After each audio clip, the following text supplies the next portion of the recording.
All right, we are back with an episode with the three of us. It's been a minute, and it might be a minute again if we're being honest, because we're about to hit the road on our college assessment world tour, which has us all in different places many weeks. So you'll get lots of different topics, lots of different OGX people over the next few weeks, probably. Maybe some new faces and new voices. That will be good.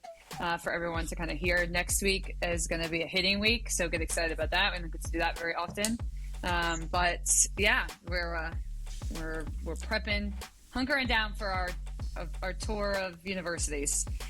So excited about that. But today we thought we would go through. Obviously, last week you guys kind of went through some of your thoughts on the upcoming Pitchstock, or 2 weeks ago, I guess, and then we had an episode from Pitchstock that we were able to record, and so I thought it would be a good time for us to kind of reflect on how Pitchstock went, some of our takeaways, any highlights. Pitchstock is something we've done a little bit since 2019. We did 2019, 2020, took a break, brought it back in 23, and then had it this year.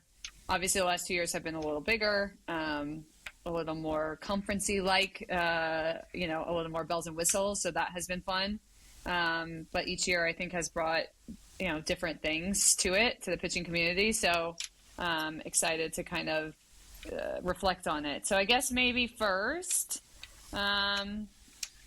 what were some of your like key, not from a presentation standpoint, because I think we can get into that, but from just an overall vibe, experience, that type of thing. What were some of your key reflections, takeaways, excitements, wins, whatever? Good one. I can start. My first reflection when Pitchstock was over was I've always felt very lucky, very, very grateful to have left the game as an athlete with friendships that were and relationships that I think most people spend a lifetime searching for. The game, blessed me with a lot of really great friendships, but I never. Penny agrees. Penny agrees. She's Sorry. like, me too. That's special. That's special. She can't even hear you. But I, like, after Pitchstock, I thought to myself, it never occurred to me that the game would continue to give me that.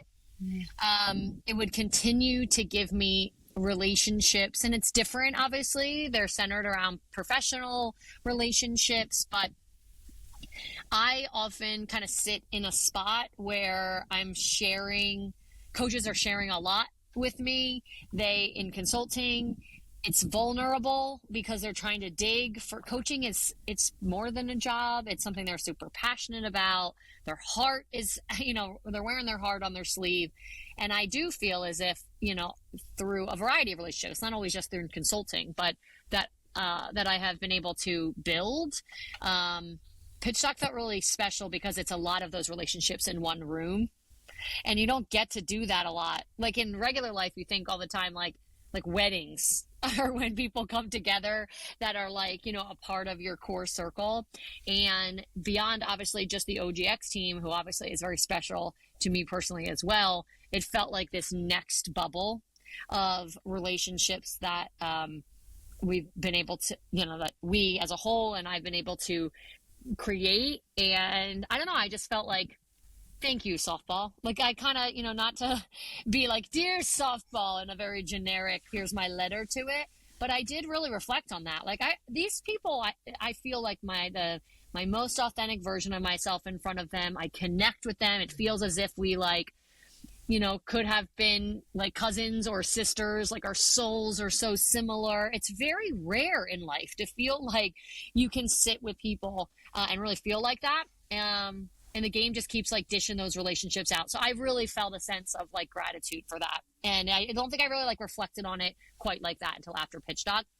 And this is similar. The other thing, so in our pitching department meeting this week, we all talked about like what was the overwhelming feeling you had from Pitchstock and why. And I felt a sense of team. And I think it's related. I felt a sense of like pride in our OGX team. I could see the pride that even like our interns felt like they were like wanted to do a good job. You know, like our coaches were being asked so many questions. They just carried a sense of pride in being a part of OGX. I felt really proud of that. I felt really like united as an OGX like staff. And then I felt like the whole room exuded this culture of team. Like in the pitching world, you're talking about coaches they're all admitting they don't know everything. We're all admitting we don't know everything. We're trying to dig. We're all aware we can't do it alone. Mm-hmm. I have, in my knowledge of pitching, have gotten to this point not just because of my own brain, but because of you guys and the staff around. And the coaches are doing the same things. They're trying to plug other people in. And we all know we've done that or are doing that. And so even a coach who knows a lot is like reaching across the aisle to a coach who doesn't know a lot because, you know, he or she is like, you know, they need more people on their team. And sometimes it feels isolating to be digging for this information on your own. So like I can be on their team too, not during the year when maybe we're like opponents or whatever, but in this room, it feels as if there's this real sense of like team. Like we're all trying to pull each other along and just share and like help the person across the aisle. It's really different. I know we said that before, but it's really different. It makes me think a lot about some of the feedback that coaches give of like, I just want like a book club, but for pitching throughout the year, I want my people. And it feels as if Pitchstock really is that. It's obviously just like a one weekend or, 2-day event. But it's this opportunity of like, it doesn't matter what name's on my chest. It doesn't matter what division I'm in. It doesn't matter if I was in the World Series or I wasn't. Like we're one team trying to accomplish one similar goal for these 2 days. It just really feels like that. That's how I feel. And I think like that's why I reference it as a movement. That it's not just like a learning conference. It feels like a movement, and that's why. I was going to say, I think that like it's so easy in coaching, really in life, but in coaching we see so many dynamics for whatever reason where you can't bring yourself to the room. Like I think, there's big conferences that are tied to like, they're tied to the name on your chest. They're tied to rules. They're tied to awards. There's like travel ball, is always hard for me for a variety of reasons. Sometimes it's just because we're around kids, like there's an element of like sometimes in spaces where you're not with your peers and you're with your athletes, it's like, okay, well, I'm with kids in this space. What version can I bring? All of that. And there's just a variety of those examples, I think. But the idea that we really intentionally, with these various things that we've done with Pitchstock, have built a space where the types of speakers we ask to speak are expected. And a large reason that they are asked is because we know they'll kind of bring themselves and they'll be willing to share.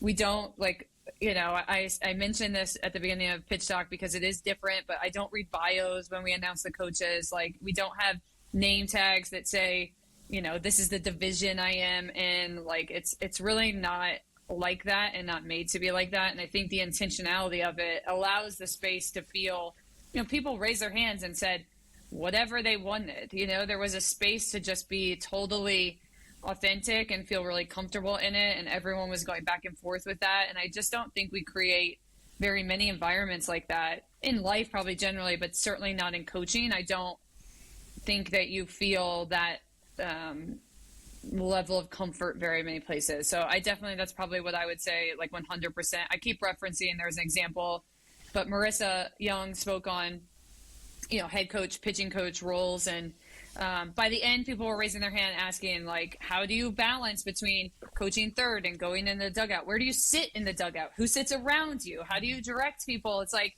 these level of questions and comfort to ask them.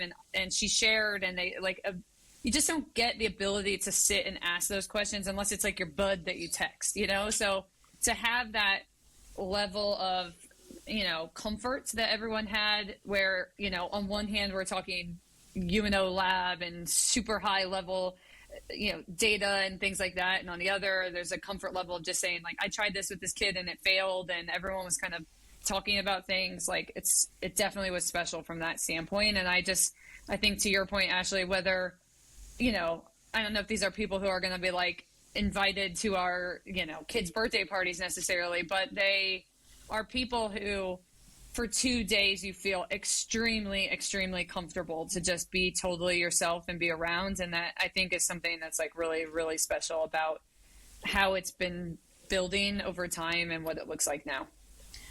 For me, my biggest point of like, man, that was something so special was the athletes attending.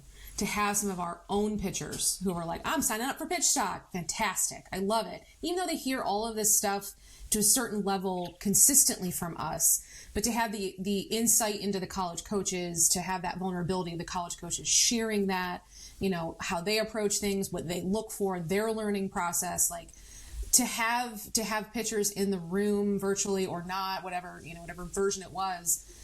To me, like that, I was a broken record last week about stakeholders. Every stakeholder needs to be in the room. And I think setting the standard of, it means the pitchers too. This is not something that we don't talk at these, we don't talk in this context around them. We spend so much of our time in our business of talking about athletes centered. And I really think that lived and breathed very well through Pitchstock, that athletes felt comfortable enough, pitchers felt comfortable enough to join. And there were pitchers in person. I met a high school pitcher who was interested in biomechanics, and she's like, I'm a junior. And I asked, in college? And she's like, no, in high school. Like, that's so cool. She's there with her dad. Like, what a great opportunity. And again, some of the pitchers we know that we're joining virtually that are our athletes, like, I just, that they felt comfortable enough to do that. We had some parents that were like, I don't know if this is for me. And we're like, come on board. Come along. Yes, we talk a lot to the college coaches at that, sort of, I'll say like upper level of pitcher management, but like this information is for everyone. It is accessible. And I have not sat in a lot of rooms in conferences and presentations, to your point, I think both of your points about authenticity, and felt that I could present something as, complicated as pitching biomechanics and feel like I didn't have to be this very like, okay, we got to go step by step. I just could just say it, right? And questions came, and we had great questions afterwards. And I love it. You can just like, you can put things out there just like the coaches did, and it brings questions. It's not that I'm the authority and this is the only way to get it done. And I think that's the accessibility, the approachability, having all the stakeholders. Like, there aren't a lot of spaces that exists in a very healthy way. It just isn't. Yeah. I have a couple other thoughts of things that like stick out to me. One, there were I turned to Laura at one point because we sat next to each other. I'm like, there's a lot of women in this room, and that's amazing. There were men in this room also, and obviously they were amazing, and they did, we're really glad that they were there, but it was a majority of women. And this is like, we're talking about complex topics. We are talking about, there's a lot of science, there's a lot of data, and just historically the world of science and data, Laura, sing it from the rooftops. That's right. You're a minority when you're a woman. And it's just the reality of it, in the world of like math and science. And so it's something that I've always really loved. When we get interns, we're starting to, obviously, when we open up the internship every spring for the summer, and we're getting more and more interested, more interest from students, and oftentimes student athletes who are like, I want to be a biomechanist. I am a math major. I think that's just exciting. And you could clearly see, I don't know, maybe there's this element of like the vulnerability piece, the share culture that's also rooted to the fact that like women sometimes are more likely to do things like that. But it's a very smart room. It's feel good, it's culture, it's relationship, it's share, like the sharing piece is really great. And also it's very smart in that room. I think like that's another piece.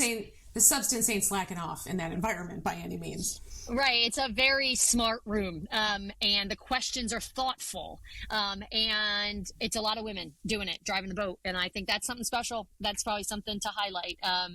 I turned to Laura at one point, I think just like in the middle of somebody's talking, I'm like, there's a lot of women here. And she was like, yeah, damn right there is, So I think that's really something that I feel like proud that we've cultivated is like, let's elevate the bar of the type of questions we're asking. We're in the tech world. We're in the data world. We're in the science world. We're in the biomechanics world, and we're women.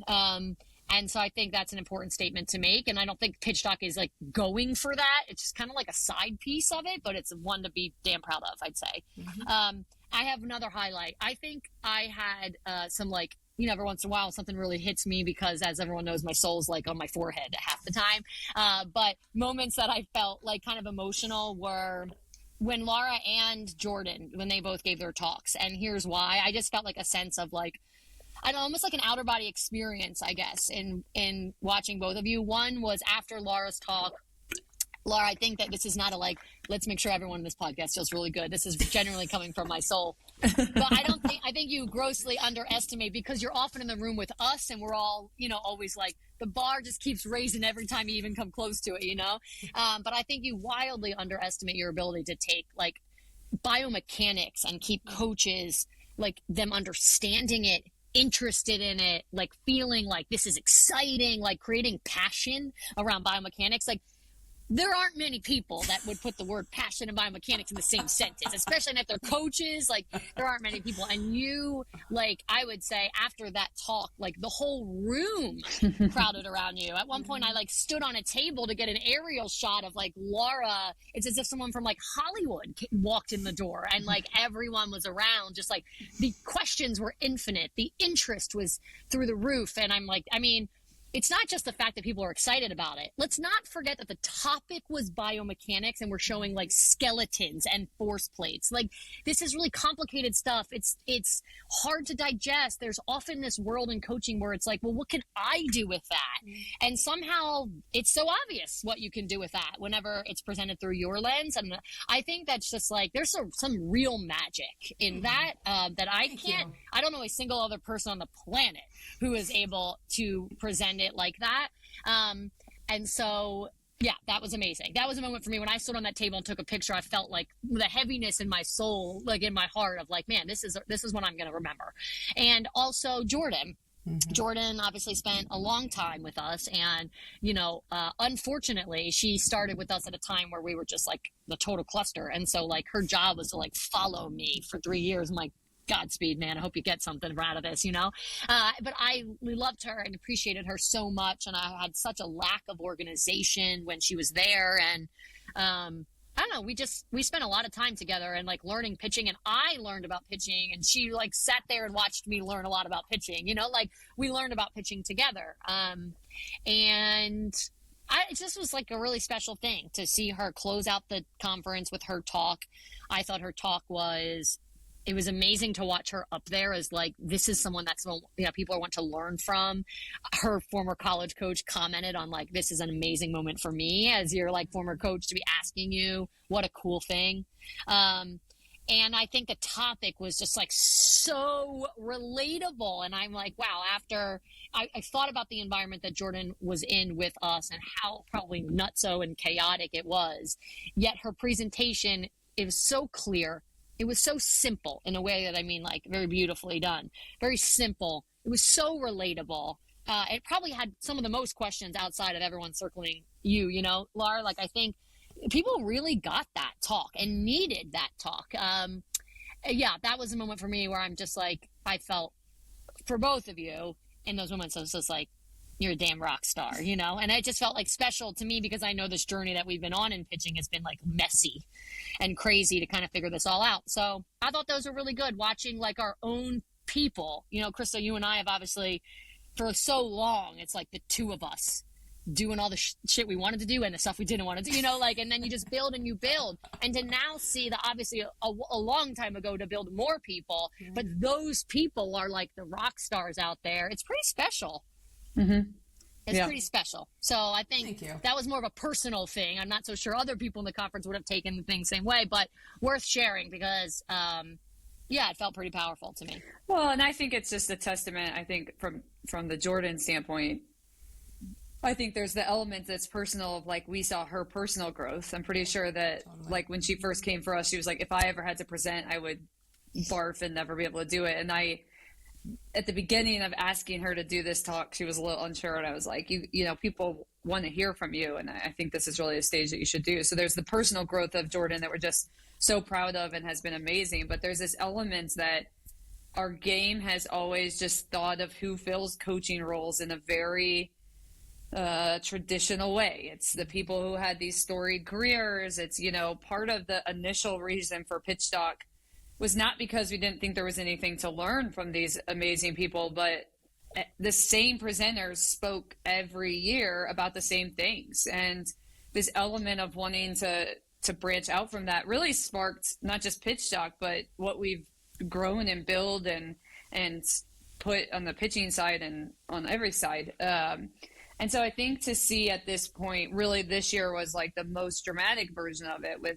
obviously Riker was already at a high level, but came and learned. And I think just even what he was able to take into that.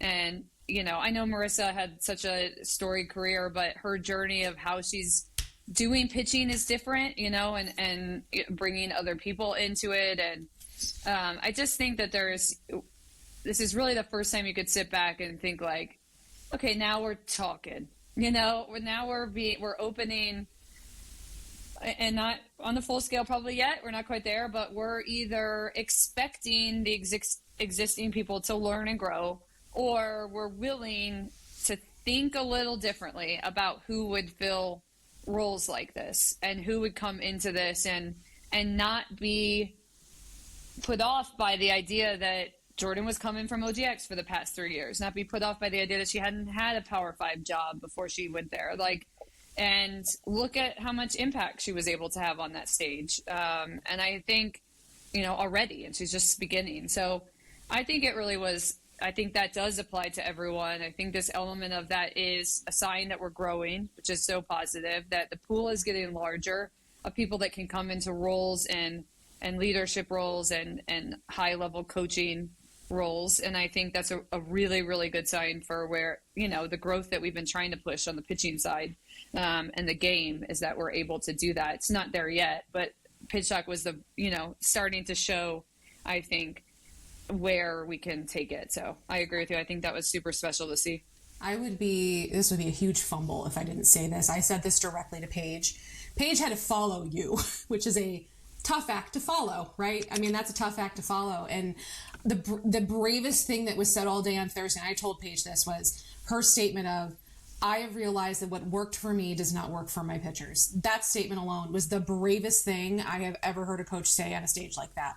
To say at the level that she competed, her success, to say what worked for me did not work for my pitchers. And what she presented was just this, you know, and I will say we have not consulted with her. We don't work with her directly, but the influence, I hope, of, you know, us being open and transparent, of creating spaces like this allows coaches like Paige to say, okay, I had a great career, a phenomenal career, and now I'm going into coaching, and I just need to step back and just kind of like reevaluate some things, you know, of what worked for me did not work for my pitchers. And I just, like, that hit me when she said that, like, man, there are very few people with careers like hers who would stand on a stage and say that, right? And I said to her face, like, it's such a brave statement, and that level of vulnerability. I mean, you know, and you have a, you know, a storied coach, you know, like Trisha Ford in the front row, just nodding her head, right? Like, yes, this is great. I'm here. Like, I acknowledge that this is good stuff. Like,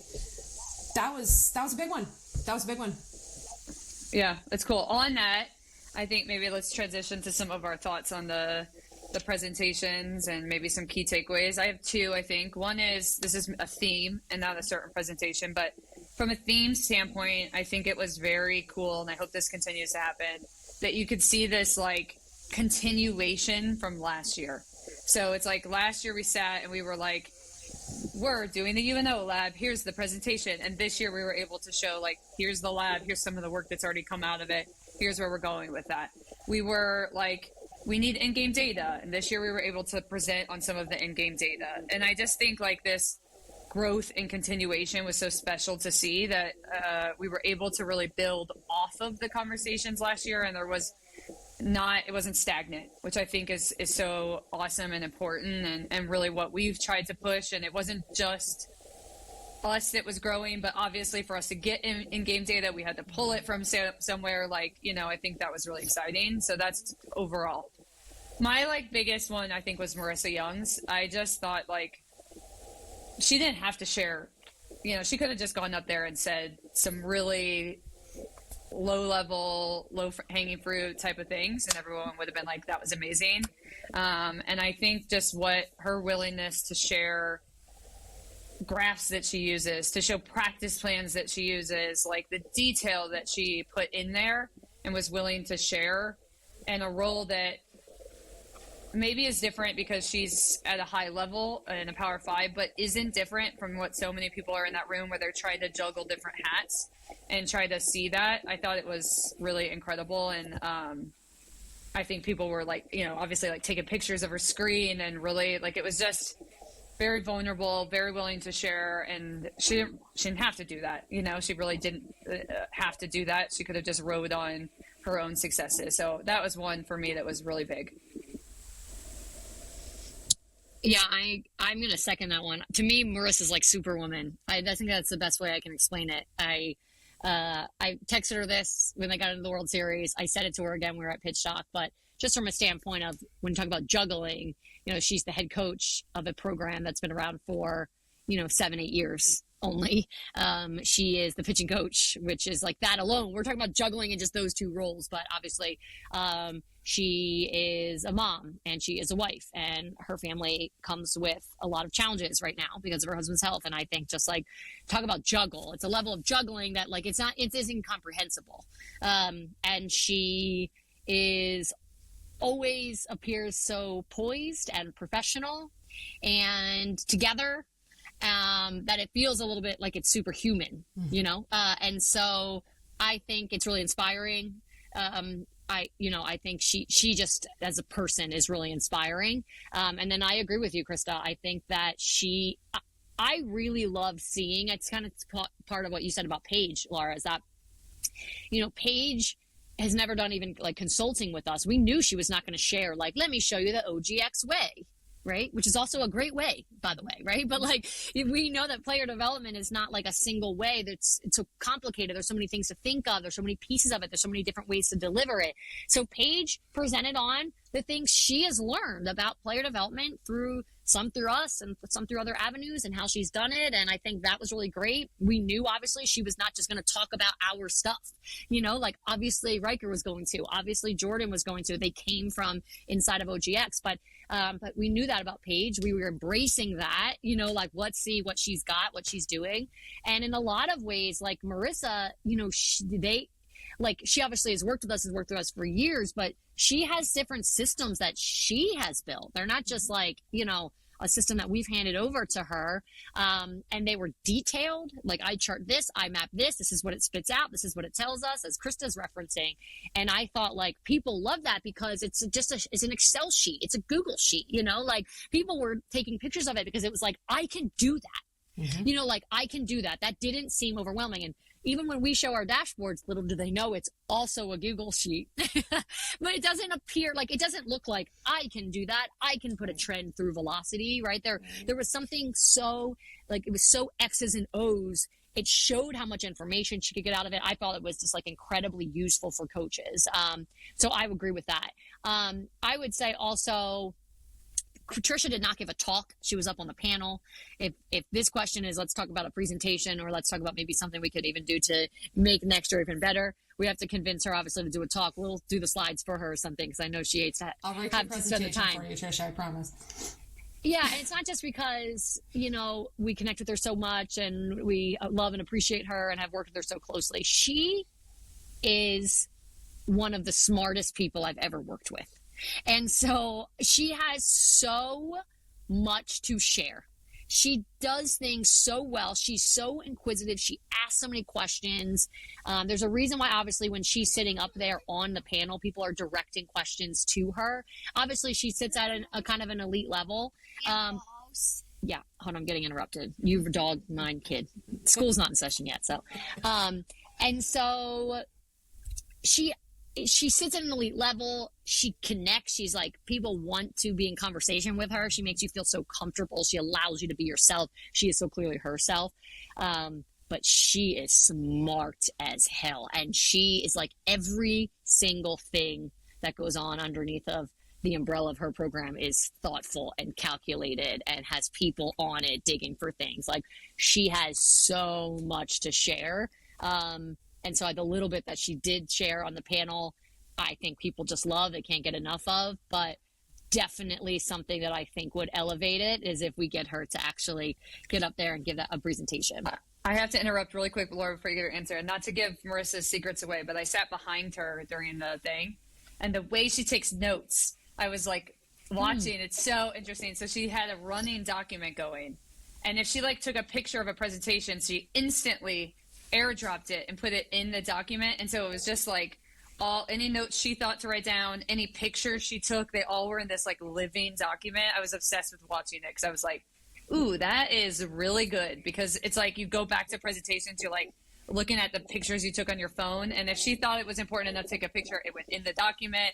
She like pulled different things. It was very cool to watch. So she didn't have to flip her notebook like sideways and upside down to read it like I do? No, she didn't have the beautiful mind to unpiece. My notebook becomes a wheel where I'm spinning it around and around to like get the full sentence of what I wrote. No, she didn't have to do that. That's probably why she does a hell of a lot better of a job in that role than I probably ever could. I'd be like, yeah, we'll get to it. Let me find where I wrote that. God.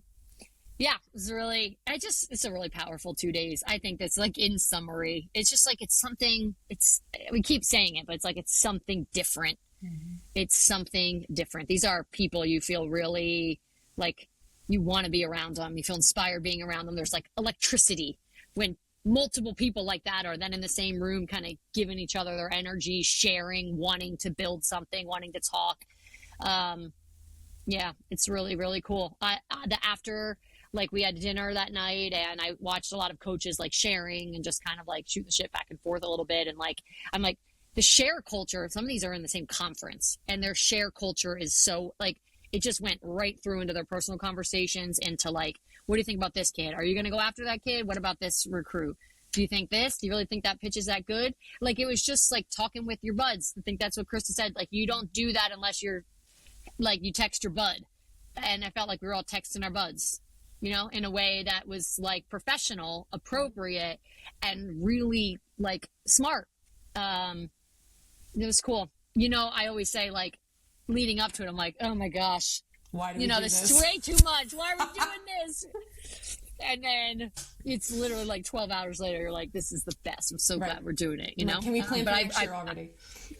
Yeah. Yeah. I'm going to point a last question. Laura, you start. And Ashley, I think you already answered it. So what is one thing that you hope to like build on from this year going into Pitchstock 25? Oh, that's a good Laura, one. you're up. That's a really Unless you don't want to be up. No, that's a really good one.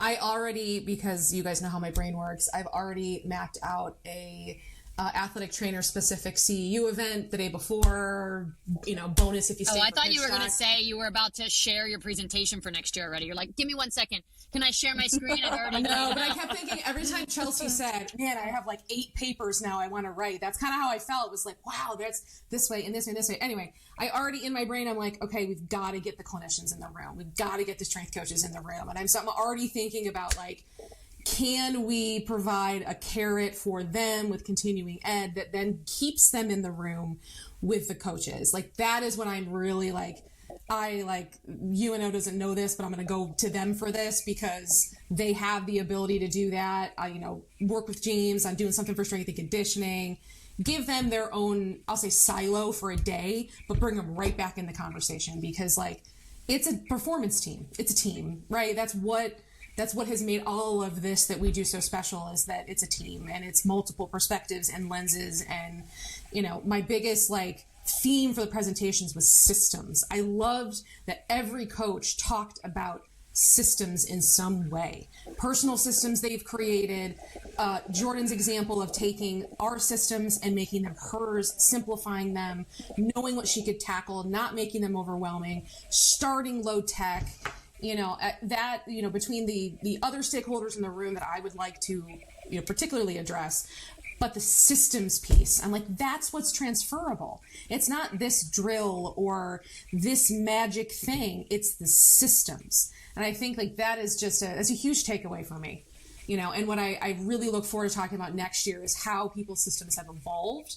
Riker's story I thought was fantastic. How those systems have evolved and how they worked for you. What have you learned from it?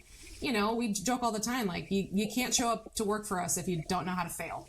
Right? And so what have you learned from that? What's your perspective? That's the vulnerability I think is so approachable for the room. Laura, you know what I just thought of?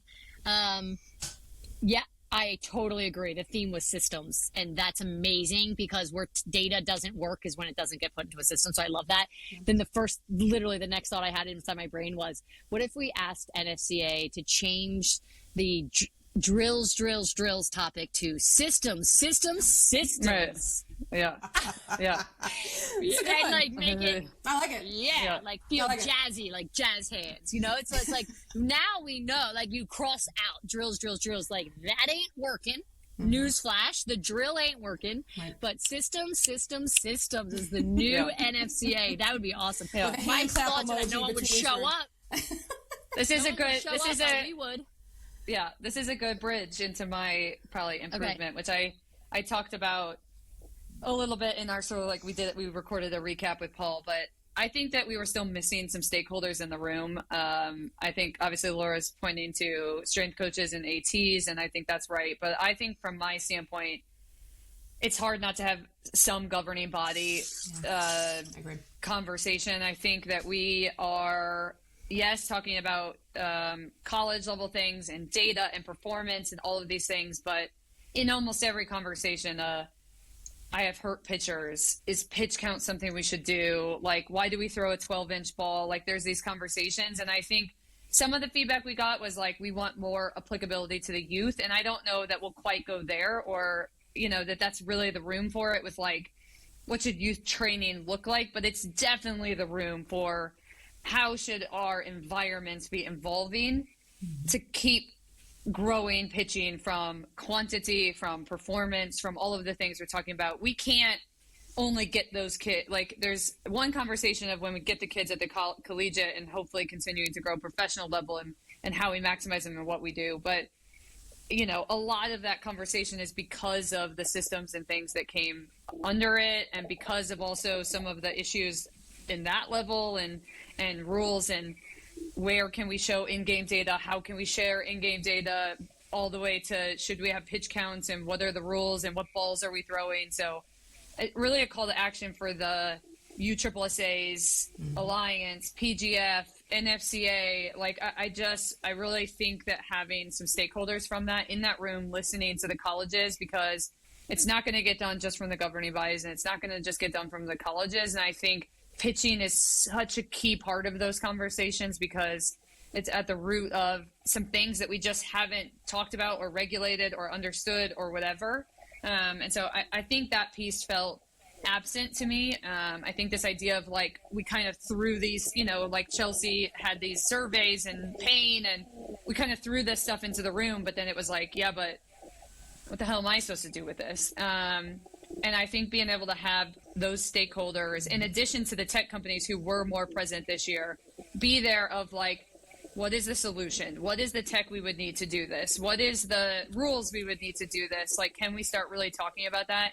I think it was a missing piece. So I think that would be great for us to target next year and hopefully some, willingness to be present in that room. But it definitely felt like a little bit of a hole. Last year we kind of identified tech companies and it was great to have them in the room this year. And so I think we need to build over that. It's like, oh yeah, we're still missing a stakeholder and we need them in there. It's kind of like the idea of a movement. Like you're not it's not a movement when 3 people are over there. It's not strong enough. It's not powerful enough. And so the evolution of the movement is that it's like gaining traction. People understand it. They believe in it. They want to pull other people into it. But then it can't just sit off on the side. Right. And then it's not a movement. It's just diversity of stakeholders. Yeah. 100%. Yeah. So to really be a movement, it has to invoke change. It has to like push who's in charge to wiggle a little bit. And so I think what you're really describing, Krista, is this like evolution of like, it does feel like a movement. It's building. There's an energy around it. It's smart. It's powerful. But then it needs to now push back into the same arena it's like, it's not a movement if it sits on its own. It's just like a side gig. It's a hobby or something, but if it gets back into the arena, yeah, that's probably better. It gets back into the arena with the people that are making the rules and that are in charge. Now it starts to shake some shit up, and like, that's actually what it's going for. So I think it makes sense. A couple of years ago, the movement didn't have enough spark to it, didn't have enough quantity to it, probably for them to care and listen. But I think it does now. So I think that makes sense as being like the next step in that journey. Mm-hmm. Yeah, for sure. All right. Well, that kind of sums up, I think, all the different parts of it, but we're super grateful for it and looking forward to it. We'll be back. We'll be back in 25, same timing. I don't really think, obviously there's no perfect timing. Everyone's tired coming off summer and it is what it is, but I think just, some of the feedback we've gotten, it's while it feels a little exhausting to have to turn around and come learn for 2 days after the summer, it's also before your season starts, and it gives them time to feel sparked and energized going into their season. And I think that is really important, even for us. I think there's probably a better time for us to do it too before we go travel the world at assessments. But in general, like when you look at the calendar of things, I think it feels really good. Sometimes when you go to an FCA in December or, there's some of those like winter ones, it might make a little more sense for the youth coaches, but at the collegiate level, it's like, well, now I got to wait till next August before I could implement any of these. So, I think we like the time. So be on the lookout for next year and some changes and growth. And if you didn't go and you've listened to 40-minute recap of it, way to go. And also go buy the videos. Great Join audio. the movement. Hashtag join the movement. Watch the PowerPoint. We record the speakers. They're talking directly into the audio, and you get to follow along with their PowerPoint presentation. So we take a lot of pride in AV of what we provide from the recording. So if you weren't able to attend before and you're interested now, I would highly recommend getting the videos. I think they are high quality and can go through at your own pace and all of that. So until next week, when we definitely don't talk about Pitchstock because we talk all about hitting with Kalia. So until then.